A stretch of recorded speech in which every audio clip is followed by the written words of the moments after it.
আসসালামু আলাইকুম। দারুণ একটি ভর্তার রেসিপি আপনাদের সাথে শেয়ার করতে যাচ্ছি, তা হচ্ছে হাতে মাখা ধনিয়া পাতার ভর্তা। এই সিজনে কিন্তু প্রচুর পরিমাণ ধনিয়া পাতা পাওয়া যায়, আর সিজনাল এই ধনিয়া পাতা দিয়ে হাতে মাখা এই ভর্তাটি কতটা যে দুর্দান্ত তা খেলে আপনারা বুঝতে পারবেন। তো চলুন দেখে নিই কী করে এই ধনিয়া পাতার হাতে মাখা ভর্তাটি বানিয়ে নিয়েছি। হাতে মাখা ধনিয়া পাতার ভর্তাটি বানানোর জন্য এখানে আমি 1 মুঠ পরিমাণ ধনিয়া পাতা নিয়ে নিয়েছি। তারপর এর গোড়াগুলো এভাবে পরিষ্কার করে নিয়েছি। এবার খুব ভালো করে ধুয়ে নেব।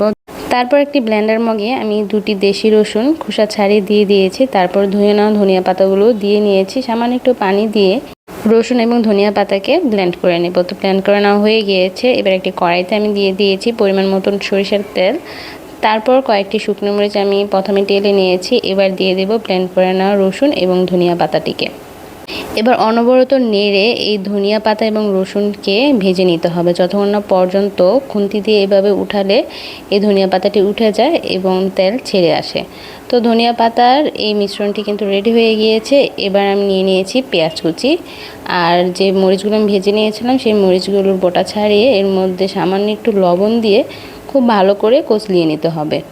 পেঁয়াজ এবং শুকনো মরিচকে আমি ততক্ষণ পর্যন্ত ভেজে নিয়েছি যতক্ষণ না পর্যন্ত এর থেকে রস বেরিয়ে এসেছে।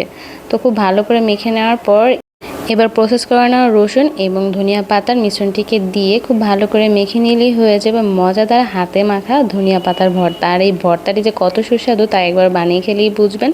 তো আমার এই মজাদার রেসিপিগুলো আপনাদের কাছে ভালো লাগলে কিন্তু অবশ্যই আমার ভিডিওতে লাইক দিবেন এবং আমার চ্যানেলটিকে সাবস্ক্রাইব করে আমার পাশে থাকবেন।